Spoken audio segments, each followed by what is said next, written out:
we'll guide you through how to integrate Trello with Jira seamlessly. If you find this helpful, consider subscribing and liking the video. First, open your web browser and navigate to Trello's website. Log into your Trello account if you haven't already. Once you're in, click on the board you want to integrate with Jira. You'll see a menu on the right side. Click on Power-Ups. This is where you can add integrations to your Trello board. In the Power-Ups search bar, type Jira to find the Jira Power-Up. Click on Add to enable it on your board. After adding, a new button will appear on your board titled Jira. Click on it and you'll be prompted to connect to your Jira account. Follow the on-screen instructions to authorize the connection. You may need to log into your Jira account if you're not already logged in.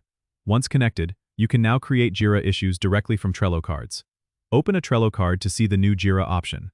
Click it, and you can either link an existing Jira issue or create a new one. Fill in the necessary details, such as project and issue type, and click Create. Your Jira issue is now linked to your Trello card, and you can easily track progress in both tools. This integration is great for teams using both platforms to manage projects, allowing for smoother workflows. Don't forget to subscribe and comment if this helped you out.